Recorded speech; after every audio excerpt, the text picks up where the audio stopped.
Hello friends. यापूर्वी आपण आपल्या टेक्स्टबुकमधील जवळजवळ 40% सिलेबस आपण जवळजवळ संपवलेला आहे. तुम्ही जर व्यवस्थित पाहिलं तर आपला बऱ्यापैकी सिलेबस आता आपण कवर केलेला आहे आणि अधूनमधून मी तुम्हाला ग्रामरचे व्हिडिओसुद्धा पोस्ट केलेले आहेत आणि यापुढेही मी ग्रामरचे आणि बाकीचे रायटिंग स्किल्स वगैरेसुद्धा व्हिडिओ पोस्ट करणार आहेच.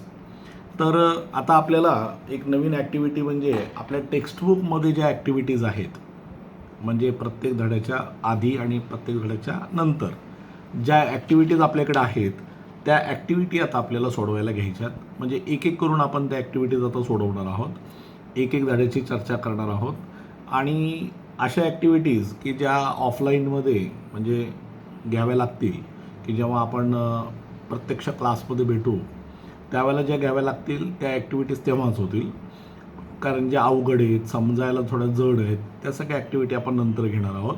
सध्या तुर्तास आपण ज्या ॲक्टिव्हिटीज अतिशय सिंपल आहेत, ज्या व्यवस्थित आपल्याला ऑनलाईनमध्ये सुद्धा कळतील, म्हणजे व्हिडिओजनी समजा ऑनलाईन लेक्चरनी जे कळतील ते सगळे आपण आत्ता घेणार आहोत. तुमच्याकडनं फक्त अपेक्षित एवढं आहे की तुम्ही ज्या ॲक्टिव्हिटी झाल्या त्याला टिक मार्क करून ठेवा, ज्या नाही झाल्या त्याला स्टार करून ठेवा. म्हणजे स्टार केलेल्या ॲक्टिव्हिटीज आपल्याला नंतर ऑफलाईनमध्ये आपल्याला घेता येतील. आता जेव्हा आपण ॲक्टिव्हिटीज सोडवतोय तर ह्या गोष्टीची गरज आहे की प्रत्येक विद्यार्थी प्रत्येक व्हिडिओ बघताना, प्रत्येक वेळेला ऑनलाईन लेक्चरला बसताना त्यांनी आपल्याबरोबर पुस्तक, वही, पेन, पेन्सिल या सगळ्या गोष्टी ठेवाव्यात, जेणेकरून मी ज्या काही गोष्टी सांगतोय त्या तुम्हाला पटापट लिहून घेता येतील, त्या तुम्हाला समजून घेता येतील. तुम्हाला नाही कळलं काही एखादी गोष्ट तर तुमच्याकडे माझा नंबर आहे, तुम्ही त्याच्यावरती मला संपर्क साधू शकता. क्लासचा ग्रुप आहे त्याच्यावरती तुम्ही मला टाकू शकता. म्हणजे तुमच्या ज्या काही डाऊट्स आहेत, तुमच्या ज्या काही शंका आहेत त्या सगळ्या आपण त्या पद्धतीने तिकडे क्लिअर करू शकतो. तर आज आपण जो फर्स्ट 1.2 जो होता आपला an encounter of special kind, हा जो काही एक लेसन होता त्याच्या ज्या काही ॲक्टिव्हिटीज आहेत त्या आज आपण सुरू करतो आहे. आता पेज नंबर 12वरती काही ॲक्टिव्हिटीज दिलेल्या आहेत, त्या ॲक्टिव्हिटीज आपण घेणार आहोत. बरं, आता या ॲक्टिव्हिटीज घेण्यासाठी तुम्हाला एकदा लेसन वाचून काढणं गरजेचं आहे. म्हणजे जेव्हा मी ॲक्टिव्हिटी सोडवतो आहे किंवा मी तुम्हाला एक्सप्लेन करतो आहे तर एक्सप्लेन करण्याआधी तुम्ही ते एक्सप्लेनेशन बघायच्या आधी तुम्ही एकदा पूर्ण धडा व्यवस्थित वाचून काढणं अपेक्षित आहे. अन्यथा काय होईल की नुसतं मी सांगतो आहे ते तुम्ही लिहून घेणार, म्हणजे थोडक्यात गाईडचं काम करणार तुम्ही. तसं होऊ नये. म्हणजे तुमच्या डोक्यातनं सुद्धा ते विचार यावेत, तुम्हाला सुद्धा ते पटावं की आपण काय लिहितोय, कसं लिहितोय, हेच याचं उत्तर आहे का, या गोष्टी तुम्हाला सुद्धा क्लेरिफाय व्हाव्यात. म्हणून गरजेचं असं आहे की तुम्ही ते धडे जे आहेत ते एकदा व्यवस्थित वाचले पाहिजेत. एकदा जर तुम्ही ते व्यवस्थित वाचले तर तुम्हाला काही अडचण येणार नाही. ही सूचना आत्ता ज्या काय सूचना मी दिल्या तुम्हाला, या सूचना सगळ्या ॲक्टिव्हिटीजसाठी आहेत. नेक्स्ट व्हिडिओमध्ये या सगळ्या ॲक्टिव्हिटीजच्या सूचना रिपीट केल्या जाणार नाहीत. त्यामुळे तुम्ही या सूचना व्यवस्थित लक्षपूर्वक ऐकणं गरजेचं आहे आणि व्यवस्थित त्याचं पालन करणं गरजेचं आहे.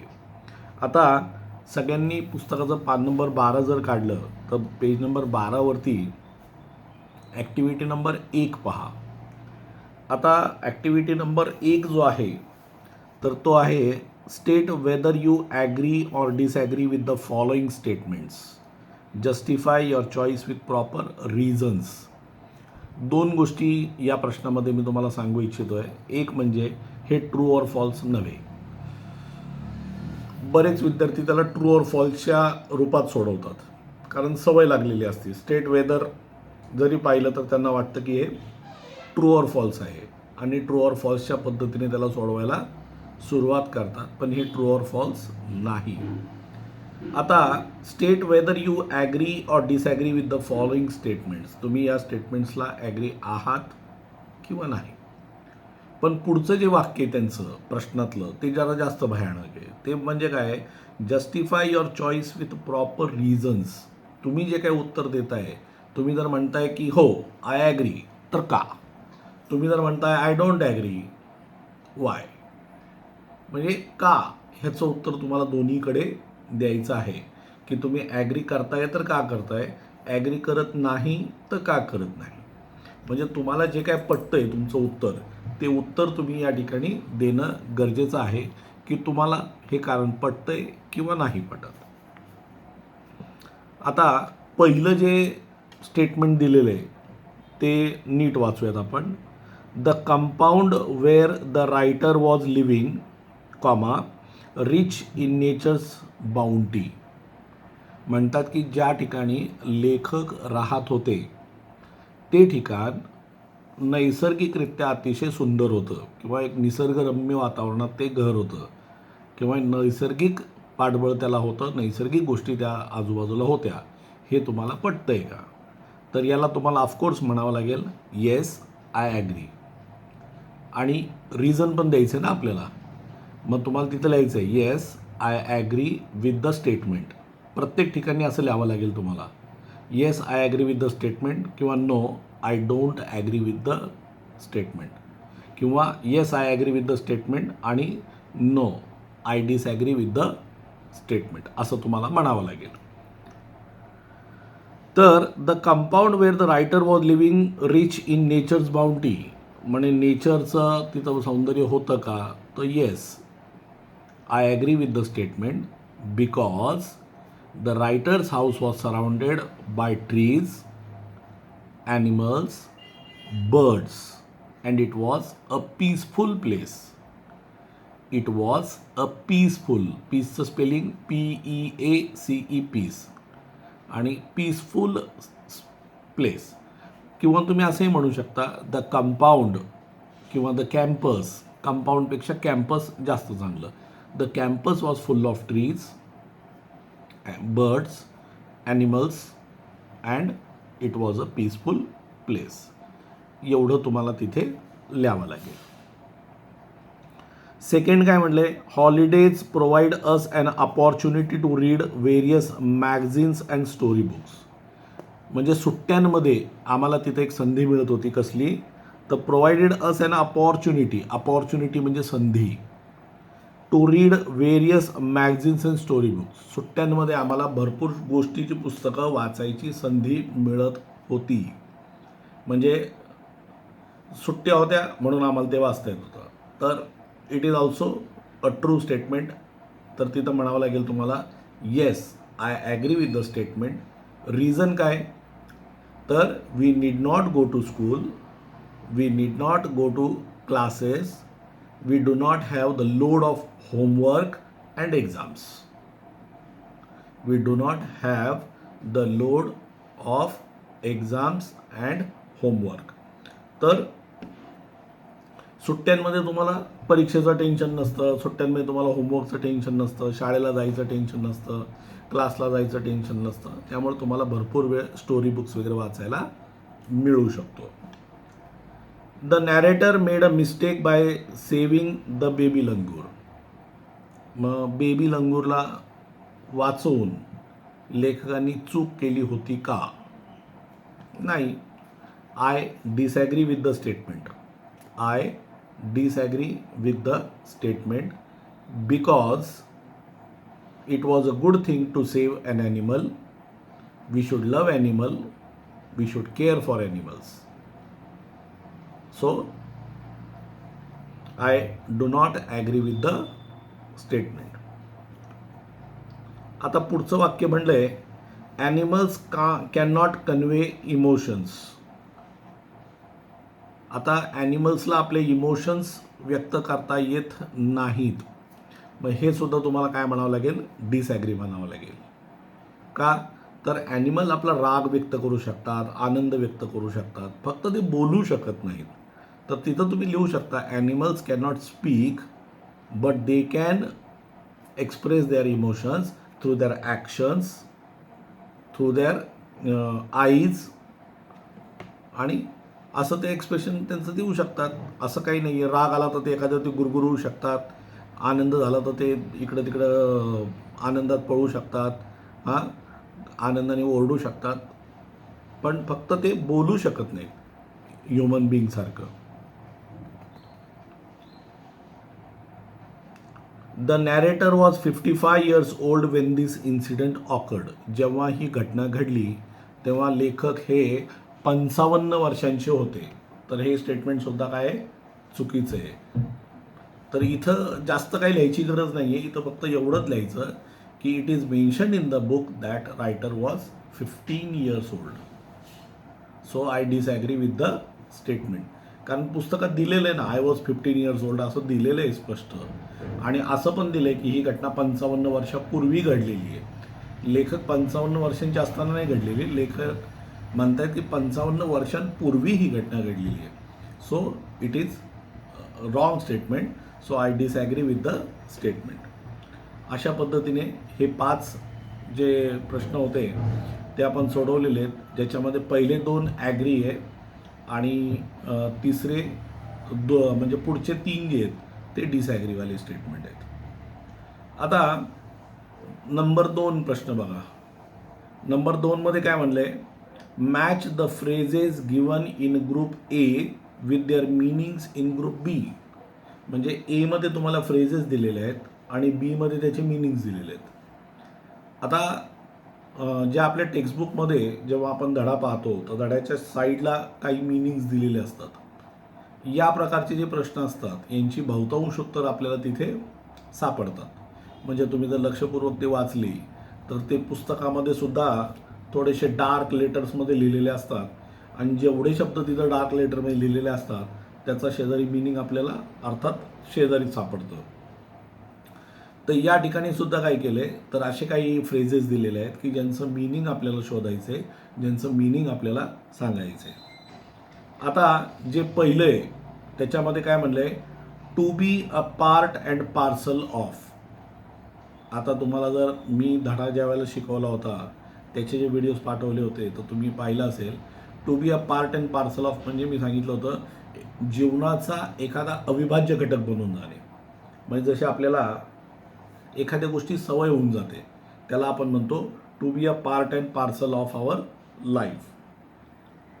तर इथं 6वं बघा काय, to be an essential or integral part. Integral म्हणजे अविभाज्य घटक, म्हणजे एक आपल्या जीवनाचाच एक भाग बनलेला असतो, त्याला आपण इंटिग्रल पार्ट म्हणतो. काय म्हणतो आपण त्याला, इंटिग्रल पार्ट. तर या ठिकाणी ते इंटिग्रल पार्ट म्हणजे आपल्या जीवनाचा एक अविभाज्य घटक जो बनलेला आहे त्याला म्हणायचं. To be a part and parcel of, तर त्याचं उत्तर आहे to be an essential or integral part. तर पहिल्याचं उत्तर किती आहे, 6वं, 6th. To be engrossed in. To be engrossed in. आता एन्ग्रोस शब्द जो आहे त्याचा अर्थ होतो मग्न होणे, व्यस्त होणे, तल्लीन होणे. मी त्यावेळेला तुम्हाला सांगितलं होतं 2 समानार्थी शब्द धड्यात सुद्धा दाखवले होते. ॲब्झॉर्ब्ड, त्याच्यानंतर एन्ग्रोस्ड, हे त्यावेळेला मी तुम्हाला सांगितले होते. तुम्ही व्हिडिओ जर बघितले तर मी नक्की तुम्हाला आठवेल की मी ते सांगितले होते. एन्ग्रोस्ड. तर त्याचं उत्तर आहे 5वं बघा, to be completely occupied in. म्हणजे पूर्णपणे त्याच्यामध्ये ऑक्युपाय होऊन जाणे, म्हणजे थोडक्यात पूर्णपणे त्याच्यात सामावून जाणे किंवा पूर्णपणे त्याच्यात मग्न होऊन जाणे. To take notice of. To take notice of म्हणजे लक्ष देणे किंवा आपल्या लक्षात येणे. तर नंबर 1 बघा त्याचं उत्तर. नंबर 1ला काय म्हणलं बघा, to observe and give attention. एखादी गोष्ट ऑब्झर्व करायची आणि त्याच्याकडं लक्ष द्यायचं, म्हणजे पूर्णपणे त्याला वेळ द्यायचा किंवा लक्ष द्यायचं, ती गोष्ट समजून घेण्याचा प्रयत्न करायचा, त्याला आपण म्हणतो काय, to observe and give attention. आणि इकडे त्याचा अर्थ आहे टू टेक नोटीस ऑफ. म्हणजे सी जे आहे, सी त्याचं उत्तर आहे 1 नंबर. To figure out. आता टू फिगर आउट म्हणजे काय, आता फिगर आउट म्हणजे ॲक्च्युली ना एखाद्या गोष्टीबद्दल प्रॉपर तर्कवितर्क लावणे किंवा अंदाज बांधणे, त्याला सुद्धा आपण फिगर आउट म्हणतो. तर इथं म्हणतायत की to be able to solve problem. Number 2 म्हणजे एखादा प्रॉब्लेम सोडवण्यामध्ये यशस्वी होणे किंवा सक्सेस मिळणे, त्याला आपण म्हणतो to be able to solve a problem. आता नंबर 5 बघा, म्हणजे ई. थोडक्यात ई मध्ये काय म्हणलंय, टू पॉन्डर ओव्हर. पॉन्डर म्हणजे विचार करणे. म्हणजे खूप सुंदर शब्द आहे हा पॉन्डर, म्हणजे खूप दुर्मिळ शब्द आहे तसा. विचार करण्याला, जसं आपण थिंक म्हणतो, तर थिंकला पॉन्डर हा शब्द जो आहे हा तसा दुर्मिळ शब्द आहे, छान शब्द आहे, मला खूप आवडतो तो शब्द, माझा पर्सनली आवडता शब्द आहे तो. तर ई जो आहे पाचवा पॉन्डर, तर पॉन्डरला समानार्थी या ठिकाणी आहे टू थिंक अबाउट सिरियसली. एखाद्या गोष्टीवरती एकदम गहन विचार करणे, व्यवस्थित विचार करणे, त्याला आपण म्हणतो ponder.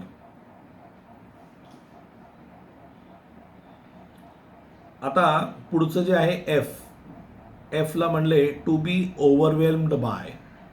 To be overwhelmed by. Overwhelm होणे म्हणजे इमोशनल होणे किंवा भरून येणे, जे आपण म्हणतो ना मला भरून आलं, तर त्याला आपण म्हणतो ओव्हरवेल्म होणे. तर टू बी ओव्हरवेल्म बाय, सातवं बघा, to be affected emotionally in a powerful way. म्हणजे एखाद्या गोष्टीने खूप जास्त असं प्रभावित होऊन जाणे किंवा एकदम इमोशनल होऊन जाणे, त्याला आपण म्हणतो to be overwhelmed bye.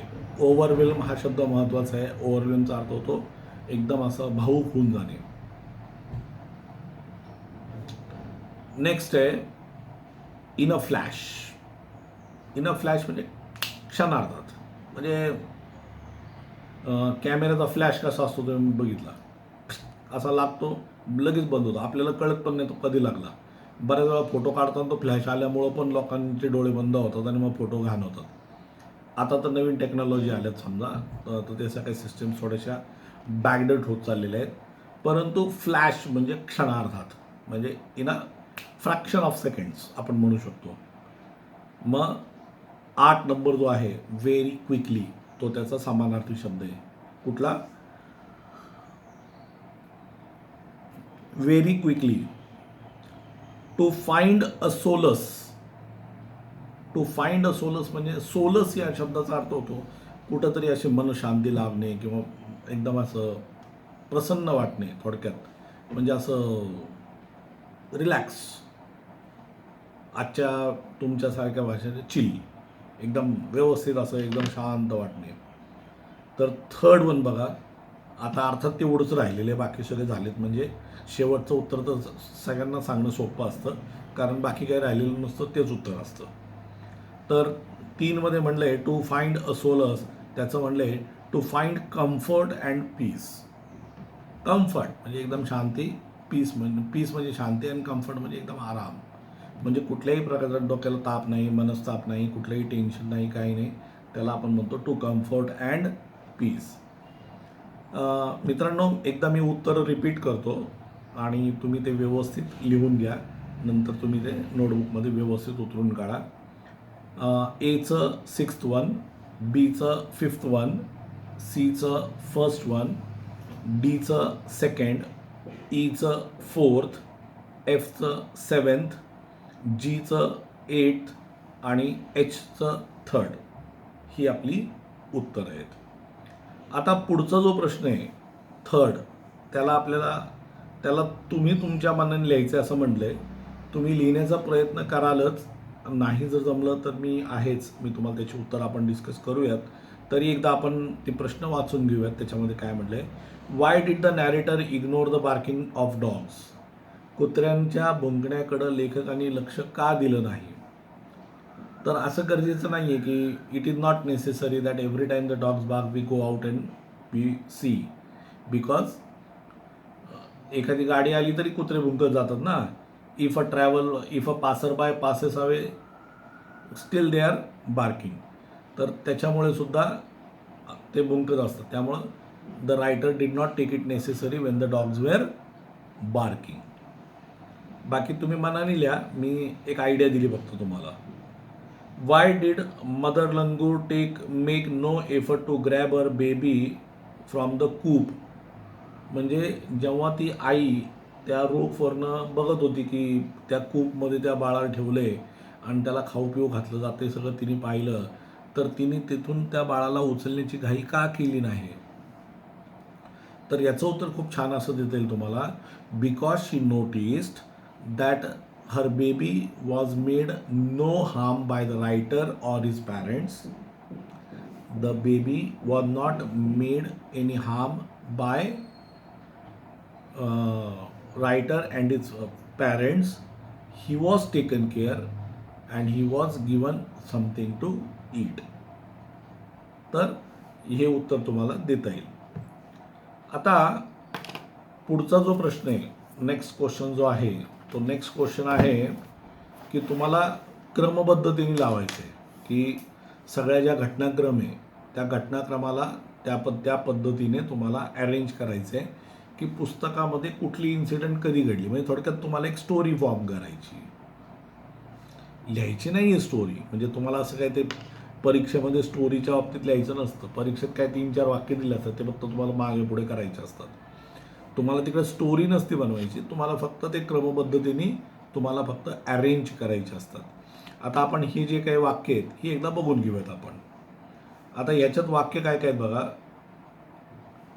I took the baby langur to the backyard. I cannot forget that look in her eyes. I heard the disturbance approaching near. Approachचा अर्थ आपण पाहिला होता जवळ येणे किंवा जवळून येणे. I recalled the terrible custom in the animal clan. Custom म्हणजे रीतिरिवाज, क्लॅन म्हणजे समाज. I became deeply absorbed in the book. मी पुस्तकात अतिशय मग्न झालेलो होतो. I was engrossed in various magazines and story books. मी गोष्टीची पुस्तकं वाचण्यामध्ये व्यस्त होतो. I offered him a peeled banana. मी त्या माकडाला काही म्हणजे केळी सोलून खायला दिली. I still fondly remember that encounter. मला आजही तो जो काय एन्काउंटर होता, तो जो काय हल्ला होता, तो मला आजही आठवतो. त्याच्यानंतर म्हणलंय I gathered a stout stick. Stout म्हणजे मजबूत, stick and then started throwing stones. त्याच्यानंतर म्हणलंय I saw something horrible. I was sure that food was not the only means of communication. फक्त प्राण्यांना मारणे, खाणे किंवा प्राणीसुद्धा जेवतात, आपण सुद्धा जेवतो, हेच फक्त एक प्राणी आणि मनुष्यामध्ये लिंक नाही आहे. तर प्राणी आणि मनुष्यांचे संबंध हे वेगळे आहेत. I manage to catch hold of the baby langur's tail. मी काय केलं, जे काही बेबी लंगूर होतं त्याचे शेपूट पकडण्याचा मी प्रयत्न केला. I allowed the mother to access her baby. आणि मी त्या माकडाला म्हणजे ती जी आई होती तिला त्याच्या बाळाला घेऊन जाण्याची परवानगी देण्यासाठी मी साईडला झालो. आता याला क्रमबद्धतेने लावायचं आहे. तर सगळ्यात पहिलं वाक्य कुठलं आहे, I was engrossed in various magazines and story books. हे पहिलं आहे कारण स्टोरी बुक्सपासूनच ही सगळी स्टोरी सुरू झाली. I was engrossed in various magazines and story books number 1. त्याच्यानंतर त्याच्याच पुढे वरती आहे बघा, I became deeply absorbed in the book. तर त्याला क्रमांक मिळेल 2. आणि पहिलं जे वाक्य आपण 6वं सांगितलं होतं त्याला क्रमांक मिळेल 1. आता 3 नंबरला काय येईल बघा, 3 नंबरला 3 नंबरच येईल. I heard the disturbance approaching closer. म्हणजे मला असं लक्षात आलं की तो जो डिस्टर्बन्स आहे, तो जो कुत्र्यांचा आवाज आहे, तो आता जवळजवळ येत आहे. तो आता लांबून नाही, तो आता कुठून येतोय, जवळून येतोय, हे माझ्या लक्षात आलं. त्याच्यानंतर नंबर 4. तर नंबर 4ला तुम्हाला म्हणता येईल 10 नंबरचं वाक्य बघा, आय सॉ समथिंग हॉरिबल. मला काहीतरी हॉरिबल तिथं पाहायला मिळालं किंवा मी तिथं काहीतरी हॉरिबल असं पाहिलं. त्याच्यानंतर 4 झालं. 5 नंबरला 4 नंबरचं वाक्य बघा, I recall the terrible custom in the animal clan. म्हणजे प्राण्यांच्या समाजामधली एक विशिष्ट किंवा एक विचित्र अशा प्रकारची प्रथा मला त्यावेळेला आठवली. त्याच्यानंतर 5 झाले ना, I gathered a stout stick and then started throwing stones. मग मी काय केलं की म्हणजे एक मजबूत काठी घेतली आणि काठी घेऊन नंतर दगडं फेकायला सुरुवात केली. म्हणजे चुकून समजा माकडाने जरी हल्ला केला तर याला स्वतःचा बचाव त्या काठीच्या साह्याने करता आला पाहिजे. त्याच्यानंतर किती आले आपले 6. 7 नंबरला I manage to catch hold of the baby langur stale. जसं माकड खाली आलं मी त्याची शेपटी पकडण्यामध्ये मला यश मिळालं.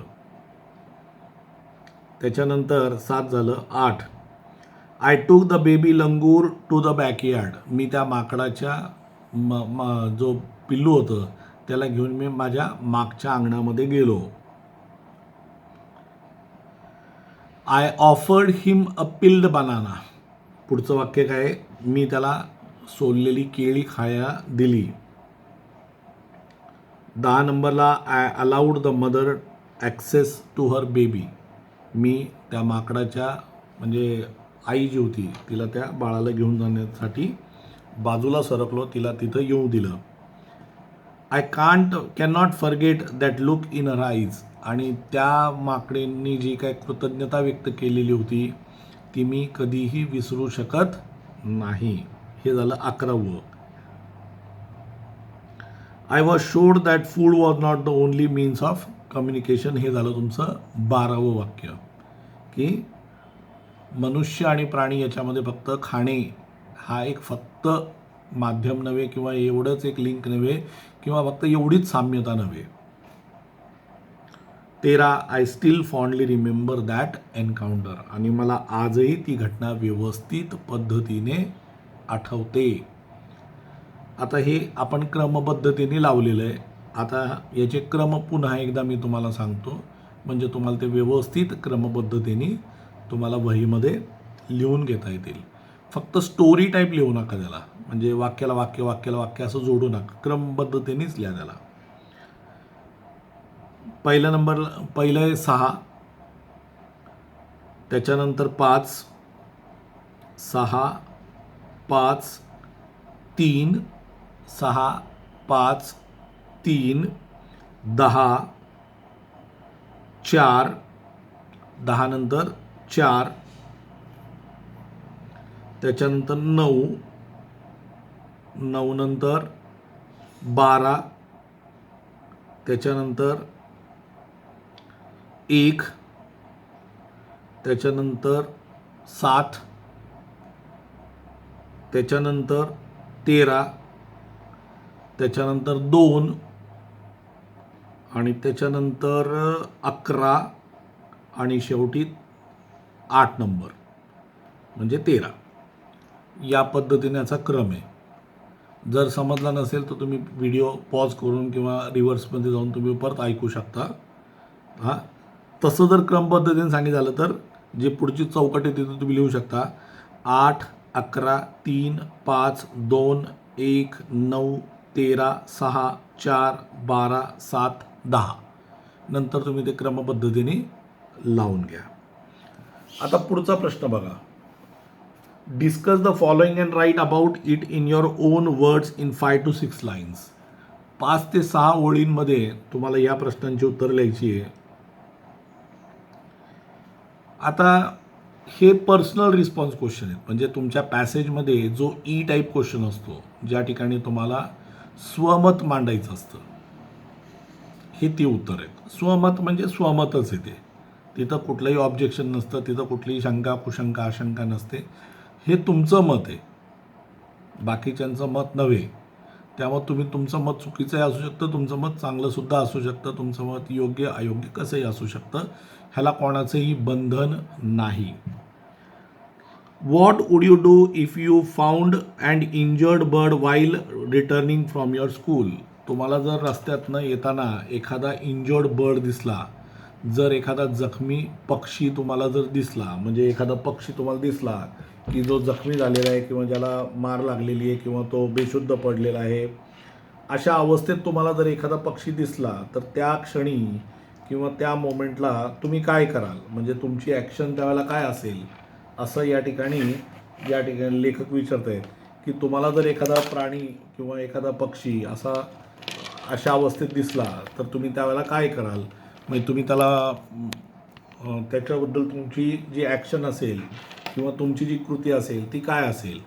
म्हणजे तुम्ही त्याला वाचवाल, तुम्ही त्याला माराल किंवा तुम्ही त्याला हाकलून द्याल किंवा तुम्ही त्याला तसंच इग्नोर करून निघून जाल. तुम्ही काय कराल हे तुम्हाला लिहायचं आहे. ठीक आहे. What opinion do you form about the narrator from the story. नॅरेटरबद्दल तुम्ही तुमचं काय मत आता तयार झालं आहे. म्हणजे नॅरेटर जो होता, लेखक जो होता, आय थिंक तपन मुखर्जी आहेत ना. येस. ह्या तपन मुखर्जींनी जे काय ॲक्शन केली की त्या माकडाला वाचवलं, त्यांनी ते सगळं केलं, तर त्यांच्याबद्दल तुमची प्रतिक्रिया आता काय तयार झाली. तुम्हाला काय वाटतं की कशा पद्धतीचा व्यक्ती होता किंवा काय होतं त्यांच्याबद्दल तुमचं मत काय. तर तुम्ही लिहू शकता की the writer was very bold, है ना. कारण त्यांनी धाडस केलं ना. 15 वर्षाच्या मुलांनी एवढं धाडस करणं म्हणजे तसं काही एवढं सोपं नसतं. एखाद्या माकडाच्या तावडीतनं दुसऱ्याला वाचवणं एवढं सोपं नसतं.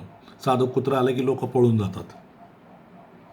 त्याच्यानंतर ही वॉज इमोशनल, आणि ते इमोशनलसुद्धा होते कारण त्यांनी एकदम इमोशन्सनी त्या कुत्र्याला जवळ केलं, त्याला घेऊन गेले, त्याला खाऊ पिऊ घातलं, आहे की नाही.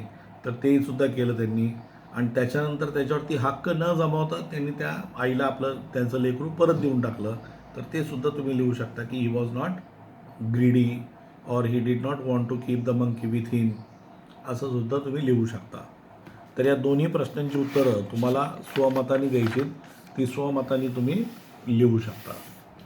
पान नंबर 14 बघा. पान नंबर 14 वरती complete the following and right a paragraph on each of the given activities. आता या ॲक्टिव्हिटी ज्या आहेत ह्या तुम्हाला अशा पद्धतीने सोडून तुम्हाला एक पॅरेग्राफ बनवायचा आहे. म्हणजे पॉईंट्स काढायचे आणि त्या पॉईंट्सवर तुम्हाला साधारण एक 8-10 ओळींचा पॅरेग्राफ, 7-8 ओळींचा सुद्धा चालेल. लक्षात ठेवा जेवढे पॉईंट्स असतात ना, आता जसं पहिला जो आहे मदर अँड चाइल्ड रिलेशनशिप, आई आणि मुलाचं रिलेशनशिप किंवा आई आणि मुलीचं रिलेशनशिप, 5 मुद्दे दिलेले आहेत. तर 5 मुद्दे दिलेत ना, तर 5 वाक्य त्याच्याबद्दल आणि एखादं 1-2 वाक्य एक्स्ट्रा, म्हणजे एक सुरुवात करायला आणि एक एंड करायला. साधारण 7 वाक्यांचा पॅरेग्राफ तो झाला पाहिजे. साधारण 7 वाक्य त्याच्यामध्ये आपण जर लिहिली तर साधारण 2 ते 3 मार्काचा प्रश्न वगैरे, 2 मार्काचा किंवा 2.5 मार्काचा प्रश्न तो असू शकतो. कारण तिथं कॉम्बिनेशन करून सुद्धा तुम्हाला ते मार्क देऊ शकतात. किंवा आता इथं 5 पॉईंट दिलेत पण परीक्षा 2च देतील किंवा 3च देतील. मग 5 वाक्याला 2 मार्क घ्या, अशा पद्धतीने तो प्रश्न सोडवू शकतात ती लोक. तर या ठिकाणी काय म्हणले बघा. आता रिलेशन कोणाचं म्हणलं आहे की मदर आणि चाइल्ड, आई आणि बाळाचं जे रिलेशन असतं ते कशा पद्धतीचं असतं, त्या रिलेशनशिपमध्ये काय असतं. तर सगळ्यात पहिला मुद्दा त्यांनी दिलेला आहे तो म्हणजे लव्ह अँड अफेक्शन, प्रेम आणि जिव्हाळा.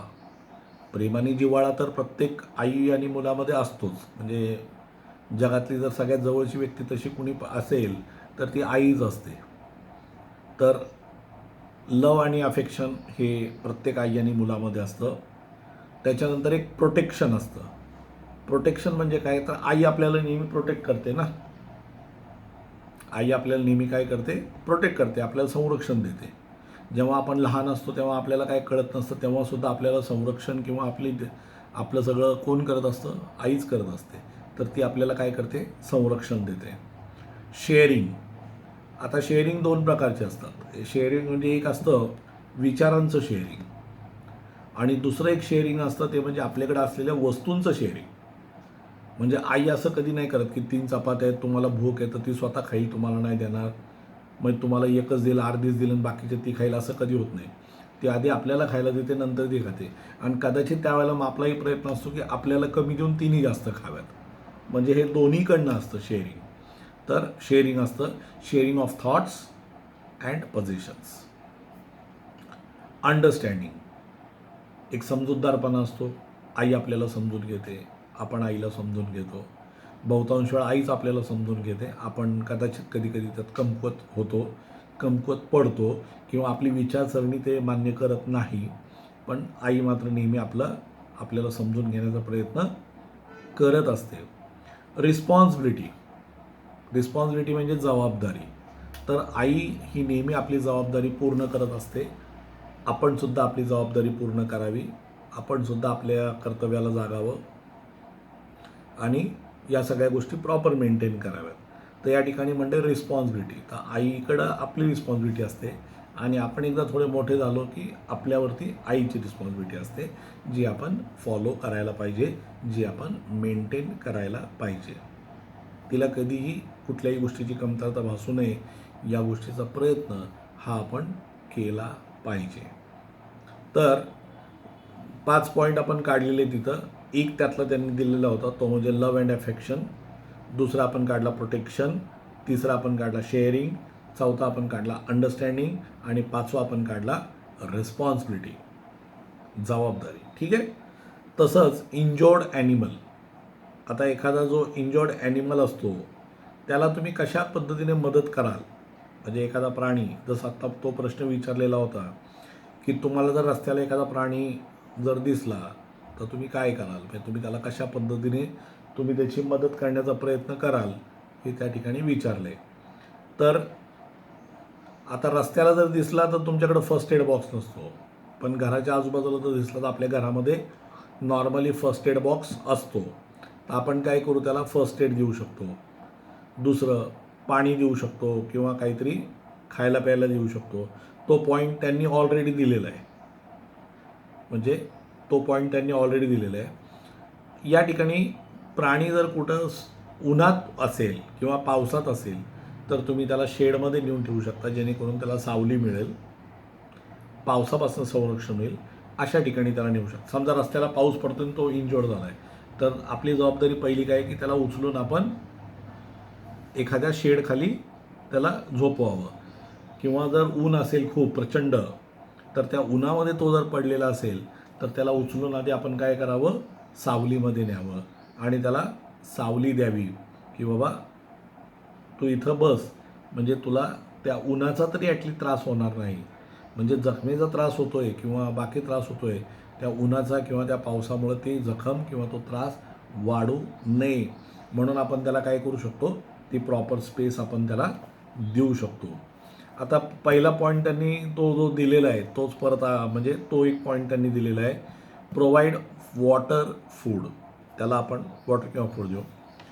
आपल्याकडे जर पैसे असतील किंवा आपल्याला जर कुठले हे माहिती असतील, वेटरनरी डॉक्टर जे प्राण्यांचा उपचार करतात, प्राण्यांचा उपचार करणाऱ्या डॉक्टरांना वेटरनरी डॉक्टर म्हटलं जातं. जे डॉक्टर प्राण्यांचा उपचार करतात त्यांना वेटरनरी डॉक्टर म्हणतात. जसे आपले डॉक्टर असतात त्यांना आपण फिजिशियन्स म्हणतो. म्हणजे ते डॉक्टर, फिजिशियन म्हणजे ते व्यवस्थित पद्धतीनं आपले सगळे आपल्या फिजिकची काळजी घेतात, ते फिजिशियन्स असतात. आणि त्याच्यानंतर जे प्राण्यांची काळजी घेतात त्यांना आपण वेटरनरी डॉक्टर म्हणतो. म्हणजे जे ॲनिमल हजबंडरी वगैरे बघतात किंवा ॲनिमल्सचे सगळे रोग किंवा ॲनिमल संदर्भात उपचार करतात त्यांना आपण वेटरनरी डॉक्टर म्हणतो. तर तुम्हाला जर कुठला वेटरनरी डॉक्टर माहिती असेल, तुम्ही त्या वेटरनरी डॉक्टर्सकडे त्यांना नेऊ शकता किंवा तिथं त्यांना बोलून किंवा ते तुम्ही तो उपचार करून घेऊ शकता. एक सगळ्यात सुंदर पर्याय असा असतो की तुम्हाला जर कुठलं प्राणी संग्रहालय त्याच्या आजूबाजूला माहिती असेल तर तुम्ही त्या प्राण्याला उचलून तुम्ही त्या प्राणी संग्रहालयात घेऊन जाऊ शकता, जेणेकरून प्राणी संग्रहालयात डॉक्टर वगैरे सगळे असतात, त्यांच्याकडे ठेवायला जागाही असते, त्यांना काय खायला प्यायला लागतं ते सगळं त्यांना पूर्ण ज्ञान असतं आणि ते त्याची काळजी व्यवस्थित पद्धतीने घेऊ शकतात आणि ते आपली जबाबदारी पूर्ण करू शकतात, जी आपण करू शकत नाही किंवा आपल्याला माहिती नाही किंवा आपल्याला शक्य नाही. ह्या सगळ्या गोष्टी ती लोक परफेक्टली एकदम पूर्ण करतात. तर इथं तुम्ही लिहू शकता की या ठिकाणी काय होतं, तर ते आपले हे करतात काय, आपण त्यांना प्राणी संग्रहालयात घेऊन जाऊ शकतो. त्याच्यानंतर त्यांना जर कुठल्या गोष्टीपासून धोका असेल किंवा कोणीतरी मारतंय किंवा काय, तर तुम्ही त्याच्यापासून त्यांना समजून सांगू शकता, तुम्ही त्यांचा बचाव करू शकता. म्हणजे तुमच्या समोर जर काहीतरी असा अनर्थ घडत असेल, चुकीचं घडत असेल, तर तुम्ही त्या गोष्टीला आळा घालू शकता किंवा तुम्ही त्या गोष्टी थांबवू शकता. मित्रांनो, आज आपण एवढ्याच ॲक्टिव्हिटीज पाहणार आहोत. याच्या पुढच्या ॲक्टिव्हिटीज ज्या आहेत त्या आपण पुढच्या व्हिडिओमध्ये पाहणार आहोत. तर या ज्या ॲक्टिव्हिटीज मी आज सोडवल्या त्या तुम्ही व्यवस्थित पद्धतीने पाहून सोडवणं गरजेचं आहे. तुम्हाला जर काय शंका आली तर माझा नंबर तुमच्याकडे आहे 9890001655. तुम्ही मला संपर्क साधून तुमच्या शंका सोडून घेऊ शकता. त्याच्यात कुठल्याही प्रकारचं तुम्हाला संकोच बाळगण्याची गरज नाही. थँक्यू.